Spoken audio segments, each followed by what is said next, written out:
मैं चैलेंज करता हूं अहले हदीस उलमा से भी और दूसरे उलमा से भी कि अगर इस तरह की कोई बात है तो हमें बताइए, हम मानने के लिए तैयार हैं। कहीं नहीं है मेरे भाइयों। एक साहब फोन से पूछते मौलाना अव्वल टाइम कब से कब तक रहता है? मैंने कहा हदीस में ऐसा कोई जिक्र नहीं, कब से कब तक है। अव्वल टाइम अल्लाह के नबी ने कहा अव्वल टाइम शुरू हो जाए अजान दो। अब कब से कब तक है इसका जिक्र नहीं है तो मैं कैसे बताऊं? अब उसी खोज में पड़े हैं कि कब से कब तक है। भाई तुम बताओ कब से कब तक है। हम लोग रात हाथ उठाते हैं ना, रफ़े दैन करते हैं, जोर से आमीन बोलते हैं कि अल्लाह के नबी के ज़माने में बुत लेके आते थे, बगल में मुंह में बुत लेके आते थे, तो शुरू में अल्लाह के नबी ने जोर से आमीन बोलने का, हाथ उठाने का हुक्म दिया। कितनी बनावटी मन गड़ी हुई बात है। इसी को बोलता है नखूज। बहरहाल इसी आयत की अगर तफसीर मैं करूँ तो इसी में टाइम खत्म। जिसने हम सबको इस रोए ज़मीन पर अशरफुल मखलूक़ात करके पैदा किया, पढ़िए अल्हम्दुलिल्लाह। उसके बाद फिर हमारे आखिरी कड़ी सैयदुल मुरसलीन ख़ातमुन नबीन जनाब मोहम्मद रसूलुल्लाह पढ़िए सल्लल्लाहु अलैहि वसल्लम के ऊपर अनगिनत दरूद व सलाम नाजिल हो। अल्लाहुम्मा सल्लि अला मुहम्मद व अला आलि मुहम्मद कमा सल्लैता अला इब्राहीम व अला आलि इब्राहीम इन्नका हमीदुम मजीद। अल्लाहुम्मा बारिक अला मुहम्मद व अला आलि मुहम्मद कमा बारकता अला इब्राहीम व अला आलि इब्राहीम इन्नका हमीदुम मजीद। सुब्हान रब्बिका रब्बिल इज़्ज़ति अम्मा यसिफून व सलामुन अलल मुरसलीन अल्हम्दुलिल्लाहि रब्बिल आलमीन। मुअज़्ज़ज़ व मुकर्रम सामीन निज़ाम और मेरे दीनी भाइयों, जैसा कि आप लोगों को मालूम है कि किसी उन्वान के तहत जब मैं बात करता हूँ, बीच में फिर कोई दूसरा उन्वान आता है तो वो सिलसिला कुछ ख़त्म हो जाता है, कट जाता है। गुज़श्ता जुमा से पहले जुमा मैंने नमाज के ताल्लुक़ से यानी नमाज के उन्वान से पूरा खुतबा में दिया था। फिर बीच में हमारे वक्फ़ कानून के बारे में बहुत सारी बातें मैंने बयान की। आज फिर इंशाअल्लाहुल अज़ीज़ नमाज ही के ताल्लुक़ से मज़ीद कुछ बातें वक्त के अंदर जहाँ तक हो सके अर्ज़ करने की कोशिश करूँगा। और फिर सामने हमारा ईद उल अज़हा आ रहा है, उसके ताल्लुक़ से भी बहुत सारी बातें बयान करनी है। तो पिछले जुमा से पहले जो नमाज के ताल्लुक़ से जो मैंने जो कुछ भी बयान किया कि अगर एक इंसान कलमा पढ़ने के बाद भी अगर नमाज नहीं पढ़ता है तो उसके सारे अमाल बेकार हो जाएगा, कुछ भी अमल काम नहीं आएगा।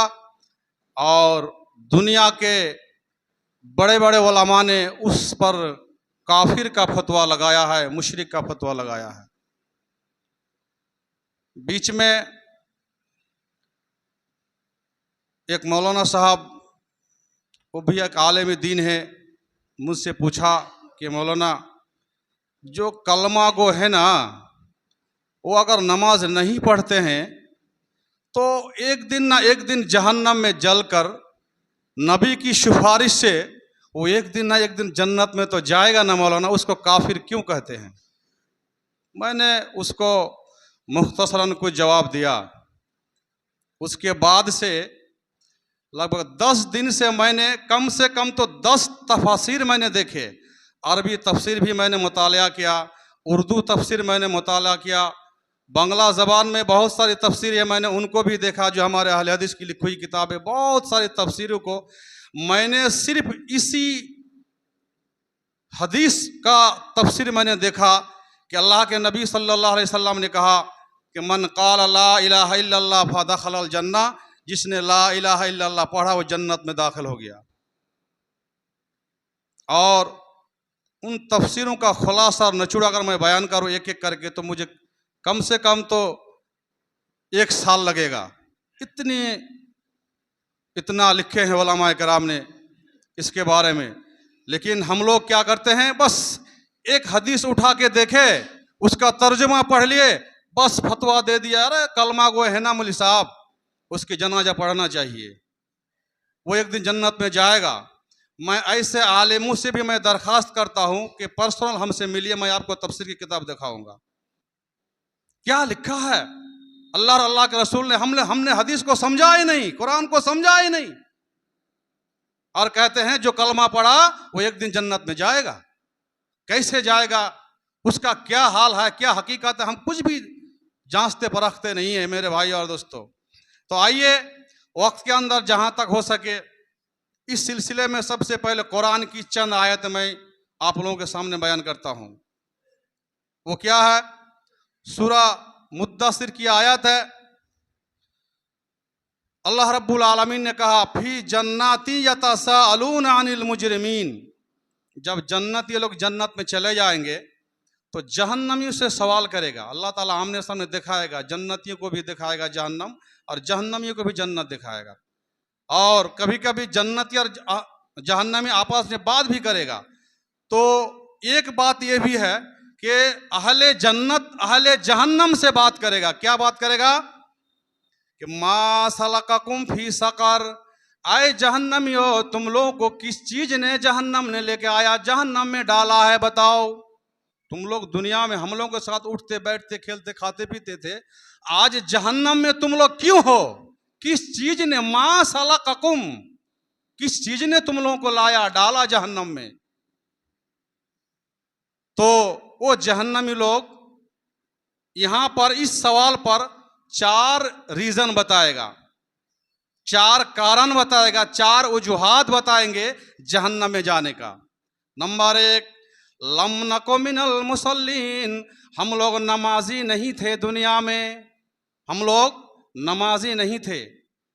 नंबर 2, वलम नको नुतिमुल मिस्कीन, हम लोग मिस्कीनों को खाना नहीं खिलाते थे, गरीबों यतीमों को खाना नहीं खिलाते थे, उनका देखभाल नहीं करते थे।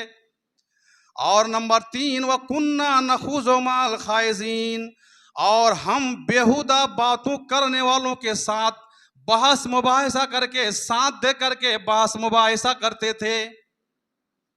नखूज़ो माल खाइजीन, नखूज़ो के माना होता है कि कुछ लोग ऐसे हैं कि वो जानता है कि ये जो बोल रहा है ना सही बोल रहा है, लेकिन चूंकि उनके खिलाफ है ना, उनके मन के खिलाफ है, उनके अकीदे के खिलाफ है, उनके मसले के खिलाफ है, इसलिए उस चीज को, उन बातों को तोड़ मरोड़ करके यहां से वहां उठा करके वो किसी तरह जो अपनी बात को जायज ठहराने की कोशिश करता है, इसको बोलता है नखूज, इसको बोलता है नखूज अरबी में। कुछ लोग ऐसे हैं, जैसे मैं मिसाल से आपको समझाता हूं। अभी नमाज के ताल्लुक से टॉपिक चल रहा है, मतलब नमाज ही की मैं मिसाल दे रहा हूं। जैसे अभी मान लीजिए इधर कुछ देर पहले एक जलसा में एक मौलाना बयान दे रहा था, मैंने उसका वीडियो सुना मैंने, और वो अहले हदीस का जलसा था। दोनों अहले हदीस के उलामा हैं और दोनों मदनी उलामा हैं। मदनी उलामा हम अक्सर लोग जानते हैं कि थोड़ा इल्म में जानकर ज्यादा होते हैं। तो एक मौलाना फतवा दे रहा है क्या कि जब नमाज का टाइम हो जाए अव्वल वक्त ही में नमाज शुरू हो जानी चाहिए, अजान हो जानी चाहिए, अव्वल वक्त में नमाज हो जानी चाहिए। और फिर उसके बाद जो दूसरा मौलाना आ रहा है तो उन्होंने क्या कहा था कि देखो जी कुछ देर हम लोग कर सकते हैं। वो दलील क्या देते हैं, वो अकली दलील फिट करते हैं। किस तरह बोलते हैं कि देखो जी हर चीज का 3 हिस्सा होता है, एक पहला, एक दरमियानी, एक आखिरी होता है ना। तो मान लीजिए कि अभी जैसे आज जोहर का टाइम 11:37 पर है, तो ये तो पहला टाइम है, लेकिन उसके बाद जो है बीच का टाइम मान लीजिए 1 घंटा के बाद मान लीजिए फिर आखिरी टाइम होगा। तो अब मान लीजिए 11:37 से 1 घंटा तक मान लीजिए कि अव्वल टाइम रहता है। देखिए किस तरह दलील पेश करते हो अपनी दलील, जबकि कुरान और हदीस में ऐसा कहीं जिक्र नहीं है कि वक्त का 3 हिस्सा होता है, एक अव्वल, एक दरमियानी और एक आखिरी हिस्सा। और मैं आप लोगों को जबानी नहीं बोल रहा हूँ, गवाह दे रहा हूँ। देखिए कैलेंडर जो लटका हुआ है ना अभी, औकातुस सलात, ये अहले हदीस का कैलेंडर है और इसको मैं नहीं बनाया हूँ। इसको जमीयत अहले हदीस के बड़े बड़े उलमा जो जमीयत के नाजिम हैं, अमीर हैं, ये लोग सब मिल करके बैठ करके हर जिला में इस तरह कैलेंडर बनाया है। और उस कैलेंडर के नीचे लिखा हुआ है, अभी भी जो उर्दू पढ़ना जानते हो देख लीजिए, कि अव्वल टाइम होते ही आजान दे दी जाए, अव्वल टाइम होते ही आजान दी जाए, लेट नहीं करना चाहिए। उसके 15 मिनट वक्फा के बाद फिर जमात शुरू की जाए। अव्वल टाइम होते ही आजान दी जाए, वो लोग लिखते हैं और बोलते हैं क्या, हाँ 1 घंटा लेट करेगा तो अव्वल टाइम ही में शुमार होगा। ये क्या है? कुरान की आयत के मुताबिक ये भी नखूज है, ये भी नखूज है।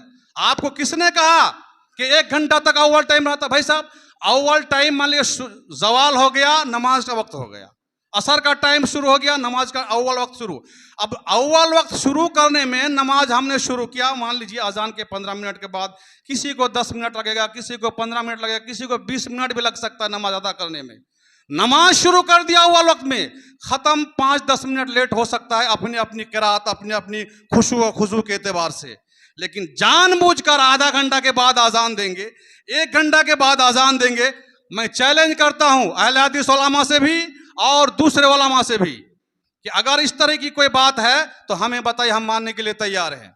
कहीं नहीं है मेरे भाइयों। एक साहब फोन से पूछते, मौलाना अव्वल टाइम कब से कब तक रहता है? मैंने कहा हदीस में ऐसा कोई जिक्र नहीं, कब से कब तक है। अव्वल टाइम अल्लाह के नबी ने कहा अव्वल टाइम शुरू हो जाए अजान दो। अब कब से कब तक है इसका जिक्र नहीं है तो मैं कैसे बताऊं? अब उसी खोज में पड़े हैं कि कब से कब तक है। भाई तुम बताओ कब से कब तक है। हम लोग रात हाथ उठाते हैं ना, रफ़े दैन करते हैं, जोर से आमीन बोलते हैं कि अल्लाह के नबी के ज़माने में बुत लेके आते थे, बगल में मुंह में बुत लेके आते थे, तो शुरू में अल्लाह के नबी ने जोर से आमीन बोलने का, हाथ उठाने का हुक्म दिया। कितनी बनावटी मन गड़ी हुई बात है। इसी को बोलता है नखूज। बहरहाल इसी आयत की अगर तफसीर मैं करूं तो इसी में टाइम खत्म हो जाएगा। मेरा कहने का मकसद है कि दलील रहते हुए जानबूझकर जो लोग भी इधर उधर की बातें करते हैं, इसको नखूज। और एक मैं मिसाल देता हूं, मैं देखता हूं बहुत सारे लोग, उलमा भी शामिल है, हाजी भी शामिल है, आम लोग भी शामिल हैं, कि तंबाकू, गुटखा, बीड़ी, सिगरेट, जर्दा, इसके बारे में मैंने कई इतनी मोटी मोटी किताबें में पढ़ा हुआ, मेरे पास मौजूद भी है। उस किताब में लिखा है कि ये हराम है, ये हराम है, इसको जो लोग खाते हैं उसकी इबादत कबूल नहीं होगी, लिखा है किताबों में। लेकिन जो लोग खाते हो क्या बोलता है, नहीं नहीं मौलवी साहब हराम नहीं है, मकरूह है, मकरूह है। मैं जब तक मैं हयात में हूं तब तक वक्त देता हूं मैं। अगर कोई दिखा सकते हैं कि ये चीज मकरूह है कुरान और हदीस के हवाले से, मैं जिंदगी भर उसके घर में गुलामी करने के लिए तैयार हूं। कहां है मकरूह है? मकरूह के माना जानते हैं क्या? मकरूह, मैं 5 मिनट के लिए आप ही की बात मैंने मान लिया कि मकरूह के माना नापसंदीदा है, हराम नहीं है, नापसंदीदा, जबकि हराम है। मैं आप ही की बात मैं 5 मिनट के लिए मान लिया कि ये मकरूह है, नापसंदीदा चीज है, इसको खाना नहीं चाहिए, इससे परहेज नहीं करना चाहिए। जब तुम भी बोलते हो को नहीं खाना चाहिए, नापसंदीदा अमल है, काम है, तो तुम किस हैसियत से और किस दलील की बिना पर तुम खाते हो? तुम तो एक आलिम दीन हो, आप एक आलिम दीन है, आप एक हाजी साहब, आप एक नमाजी हैं, आप क्यों खाते हैं इस सबको? जबकि नापसंद है, अल्लाह के नबी को नापसंद है, शरीयत में नापसंदीदा अमल है, तो आप क्यों खाते हैं? आपको छोड़ना नहीं चाहिए, जबकि हराम है। मेरे भाई और दोस्तों, कुछ लोग हैं ऐसा आज भी, हर चीज में जो वो करता है उसको जो खिलाफ शरीयत कह रही है, इसलिए वो क्या करता है, बातों को तोड़ मरोड़ करके इधर उधर कुरानी आयत और हदीस को तोड़ मरोड़ करके पेश करते हैं और लोगों के सामने गलत मसला साबित करते हैं अपनी बात को मनाने के लिए। इसको बोलता है कि नखूज। क़यामत के दिन अहले जहन्नमी लोग जन्नतियों से कहेगा कि नंबर 1 यह है कि हम लोग नमाज नहीं पढ़ते थे, नंबर 2 है कि यतीम गरीबों को खाना नहीं देते थे, और नंबर 3 यह है कि कुन्ना नखूज़ माल खाइज़ीन, हम लोग जो है बहस करने वालों का साथ दे करके गलत तरीके से बहस मुबाहिसा करते थे। नंबर 4 व कुन्ना नुकज़्ज़िबु बियौमिद्दीन, हम लोग क़यामत के दिन को मानते नहीं थे कि एक दिन क़यामत होगी, हिसाब व किताब होगा, इसको नहीं मानते थे, इसको इनकार करते थे। बस ये 4 काम करने की वजह से आज हम लोग जहन्नम में आए हैं। हत्ता अतानल यकीन, ये 4 काम हम लोग कब तक करते रहे? जब तक यकीन नहीं आ गया, यानी मौत ना आ गई। यकीन का माना है मौत। यकीन को मौत इसलिए कहा गया है, मरने के बाद इंसान को सब कुछ यकीन आ जाता है कि कब्र में क्या होगा, हशर में क्या होगा, कब्र का अजाब कैसा होगा, कब्र की सख्ती क्या होगी, उसको 100 से भी ज्यादा उसको यकीन आता है, इसलिए मौत को यकीन कहा गया है। हत्ता अतानल यकीन, यहाँ तक कि उसको मौत आ गई, मौत तक उन्होंने 4 काम नहीं किया, इसलिए जन्नतियों से कहेगा, इसलिए हम लोग जहन्नम में आए हैं। उसके बाद अल्लाह रब्बुल आलमीन फरमाते हैं, इन जहन्नमियों के बारे में फरमाते हैं, हमारा आपको आगाह कर रहे हैं, फमा तनफाहुम शफातु शाफीन, फमा तनफाहुम शफातु शाफीन, उन्हें सिफारिश करने वालों की कोई सिफारिश नफा नहीं देगी। कयामत के दिन कुछ लोग सिफारिश करेंगे गुनहगारों के लिए। इस दुनिया में भी हम लोग जब कोई गुनाह करते हैं ना, तो जब सजा मुतय्यन हो जाती है ना, तो कुछ लोग सिफारिश करते हैं, छोड़ दीजिए मौलवी साहब इस बार आइंदा और नहीं करेगा, अच्छा छोड़ दीजिए। उसको पकड़ते हैं, फला मुखिया को पकड़ते हैं, एमपी को पकड़ते हैं, फला मंत्री को पकड़ते, इतनी सिफारिश पैरवी। उसके बाद किसी की सिफारिश कबूल होती है, किसी की नहीं होती है, वो अलग बात है, लेकिन सिफारिश होती है। कयामत के दिन भी सिफारिश करेंगे अल्लाह रब्बुल आलमीन से। कितने लोग सिफारिश करेंगे? सबसे पहले तो नबी सिफारिश करेंगे, रसूल सिफारिश करेंगे, औलिया सिफारिश करेंगे, मोमिनीन सिफारिश करेंगे, सालेहीन सिफारिश करेंगे, शहीद सिफारिश करेंगे। इसी तरह बहुत सारे लोग, फरिश्तों भी अल्लाह से सिफारिश करेंगे, बहुत सारे लोग सिफारिश करेंगे। अल्लाह रब्बुल आलमीन इस 4 क्वालिटी के लोगों के बारे में फरमा रहे हैं, फमा तनफाहुम शफातु शाफीन, किसी की सिफारिश इनके हक में कबूल नहीं होगी, सिफारिश कबूल नहीं होगी। मैं नहीं बता रहा हूं, कुरान कह रहा है, किसी की सिफारिश इनके हक में कबूल नहीं होगी। अब मेरा सवाल है आप लोगों से, उलमा से भी, आम लोगों से भी, खास लोगों से भी, बताइए हमको। बहुत लंबी हदीस है एक, कि अल्लाह के नबी सल्लल्लाहु अलैहि वसल्लम क़यामत के दिन अपनी उम्मती के लिए सिफारिश करेंगे, सजदे में गिर जाएंगे। अल्लाह ताला कहेंगे, अरे या मोहम्मद, अपना सर उठाओ और पूछो क्या मांगना है, मांगो हमसे, सल तूता, मांगो हमसे। तो अल्लाह के नबी सल्लल्लाहु अलैहि वसल्लम सिफारिश करेंगे, अल्लाह जिसके दिल में राई के दाने के बराबर भी, आखिर में सिफारिश करते करते आखिर में कहेगा, जिसके दिल में राई के दाने के बराबर ईमान होगा, गेहूं के दाने के बराबर भी ईमान होगा, जर्रा बराबर भी ईमान होगा, अल्लाह तो उसको भी जन्नती बना दे, जन्नत में दाखिल कर दे। जा उठा के जन्नत में दाखिल कर देगा, सिफारिश कबूल होगी।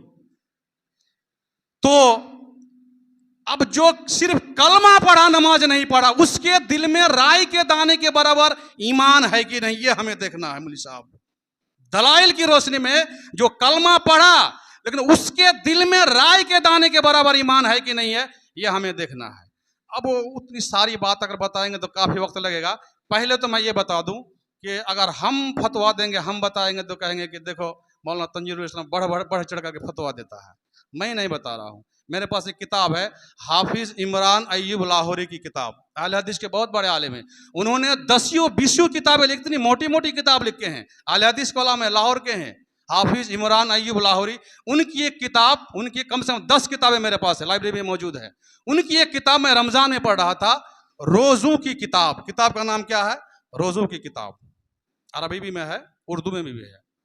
उस किताब में बेनमाजी के रोजे के ताल्लुक से जब बात आई तो नमाजियों का भी सिलसिला चला उस किताब के अंदर। और उस किताब से मैंने कुछ सफ़हात जो है मोबाइल में फोटो करके लेकर आए हैं आप लोगों को सुनाने के लिए। मैं नहीं बताऊंगा, सुनो बेनमाजी के बारे में क्या क्या फतवा उलमा ने, दुनिया के उलमा ने क्या क्या लिखा है। सबसे पहले देखिए कि बेनमाज के रोजे का हुक्म क्या है। लिखा है कि बेनमाज का रोजा सही नहीं, क्योंकि शरीयत में साबित है कि जानबूझकर दायमी तौर पर नमाज छोड़ने वाला काफिर है। क्या कहा? काफिर है। जैसा कि मंदर जज़ैल दलाइल से बात साबित होती है। नंबर 1, मुशरिकीन के मुतालिक इरशाद बारी ताला है कि फ़इन ताबू वाक़ामुस्सलात व आतू ज़काता फ़इख्वानुकुम फ़िद्दीन, अगर ये लोग तौबा कर ले और नमाज कायम कर ले और ज़कात अदा करने लगे तो तुम्हारे दीनी भाई हैं। इस आयत से आज खुद ये बात वाज़ेह हो जाती है कि अगर वो ऐसा नहीं करते तो तुम्हारे दीनी भाई नहीं हैं। और यहाँ ये बात भी याद रहे कि दीनी भाईचारा सिर्फ इस्लाम से खारिज होने से ही ख़त्म होता है। वाक़िमुस्सलात वला तकूनु मिनल मुशरिकीन, सूरा रूम की आयत है, नमाज कायम करो और मुशरिक में से ना हो जाओ। नमाज कायम करो और मुशरिक में से ना हो जाओ। इस आयत का यकीनन मफहूम यही है कि जो नमाज छोड़ देता है वो मुशरिकों में से है।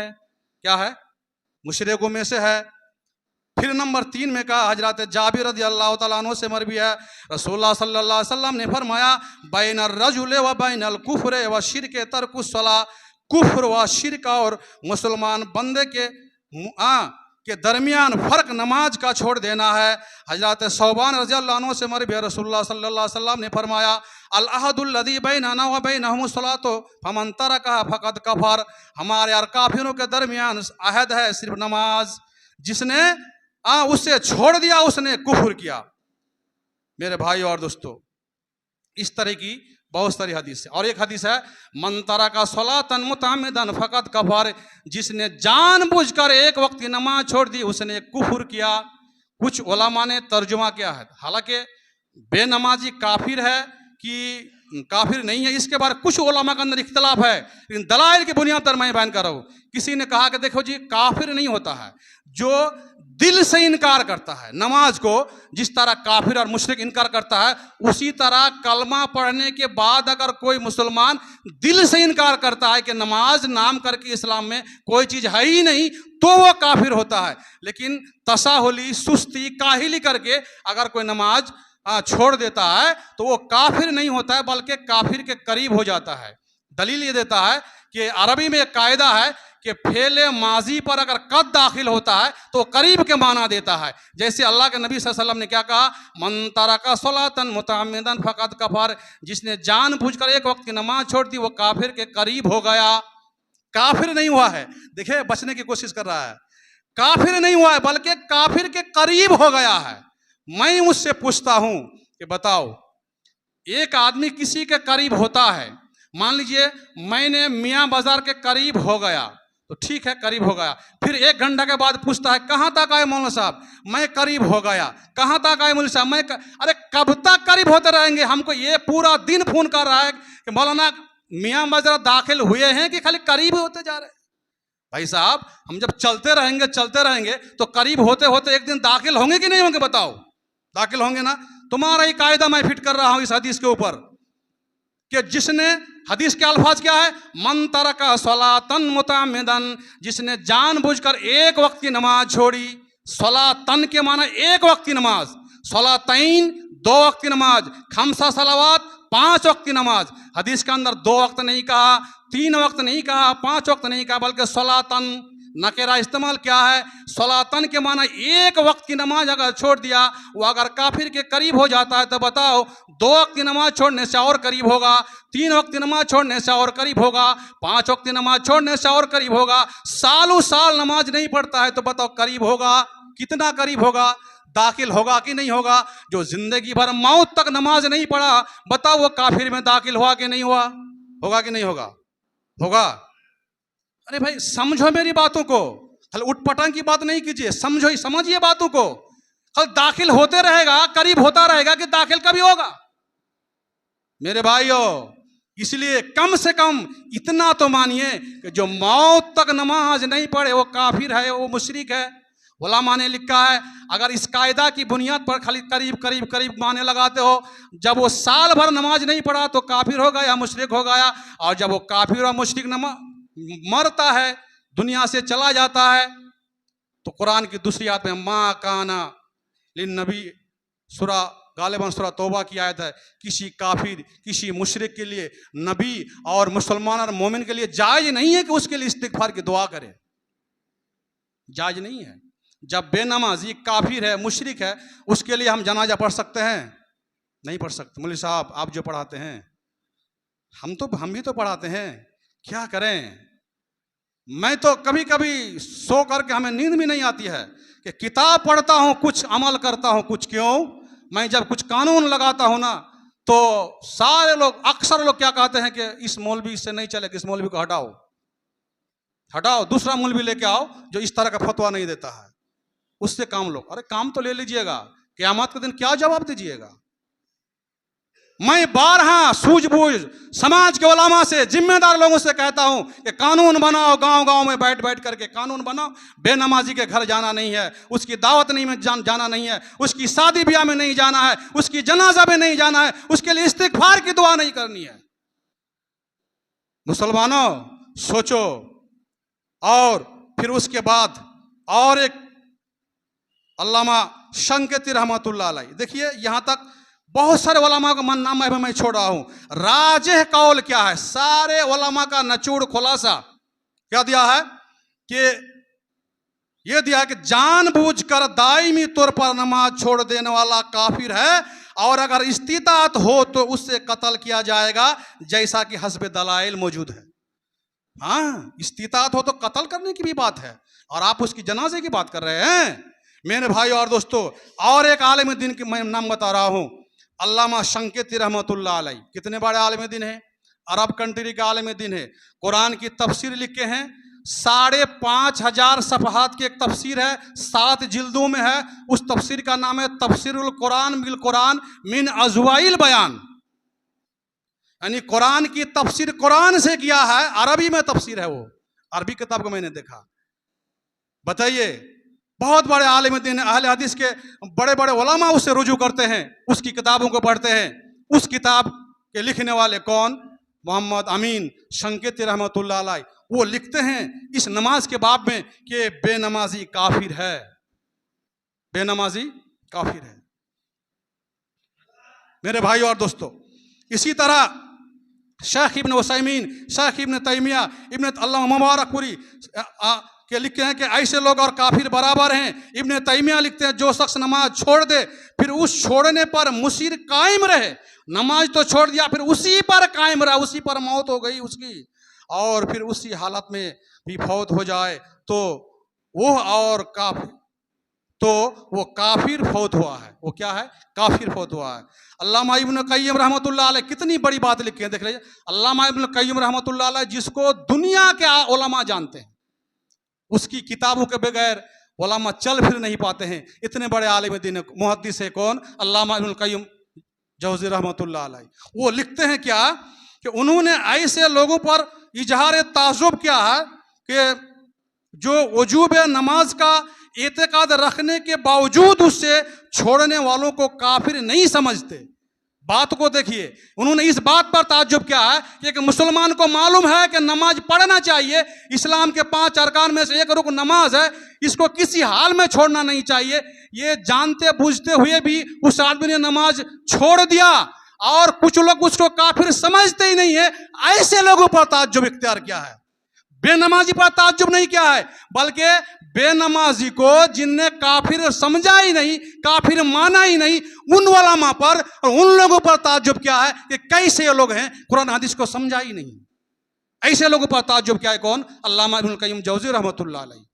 और फिर शेख इब्न जबरीन, और इसी तरह जो है उन्होंने कहा जिसने जानबूझकर नमाज छोड़ दी उस पर कुफ्र ही का हुक्म लगाया जाएगा।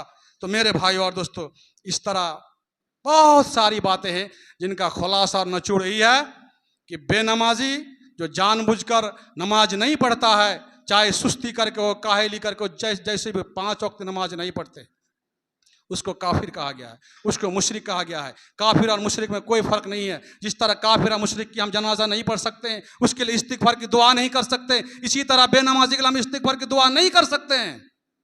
अब बताओ, इतना साफ और जाहिर फतवा आ जाने के बावजूद भी अगर आप लोगों के दबाव के चलते मुझे एक बेनमाजी की जनाजा में शामिल होना पड़े, उसकी शादी की दावत में जाना पड़े, उसके लिए इस्तिग़फ़ार की दुआ करनी पड़े, तो मुझे नींद होगी? बताओ, नींद आएगी? आएगी भाई, आएगी। आपके ऊपर वारंट जाहिर हो गया है, आपको हमेशा हमेशा के लिए आपको कैद खाना में रहना है, आपको नींद आएगी? कभी नहीं आएगी। लेकिन हम लोग क्या करता है, नहीं, मौलवी साहब वो जो करता है ना वो हिसाब देगा, आपको तो खैर क्या करना है, करना है। मेरे भाई और दोस्तों, मैं आखिर में आप लोगों से दरख्वास्त करता हूं आज मेरे भाई और दोस्तों कि बेनमाजी के लिए कानून बनाइए, आज ही बनाइए, आज ही बैठिए। मस्जिद के जिम्मेदार लोगों से मैं अपील करता हूं, मदरसा के जिम्मेदार लोगों से मैं अपील करता हूं, और गांव के मंडल सरदार सूझबूझ रखने वालों से मैं अपील करता हूं कि बेनमाजी के लिए कानून बनाइए। कानून बनाएंगे तो कुछ सुधार होगा, वरना धीरे धीरे बढ़ते बढ़ते इतना बढ़ जाएगा मेरे भाई और दोस्तों, फिर अल्लाह का जो है आम अजाब आएगा, फिर उससे बचाने के लिए कोई नहीं आएगा। उस अजाब में हम भी मरेंगे, आप भी मरेंगे, लेकिन जिसकी नीयत जैसी होगी उसको उसी तरह उठाया जाएगा। अल्लाह रब्बुल आलमीन से दुआ है कि इलाहा आलमीन हम तमाम लोगों को सिरात मुस्तकीम पर चलने की तौफीक अता फरमाए। इलाहा आलमीन हम तमाम लोगों को खास करके 5 वक्त नमाज वक्त के ऊपर अदा करने की तौफीक अता फरमा। आमीन। व आखिर दानिल्लाहि रब्बिल आलमीन व मा अलैना इल्लल बलाग व अलैकुमुल हिसाब।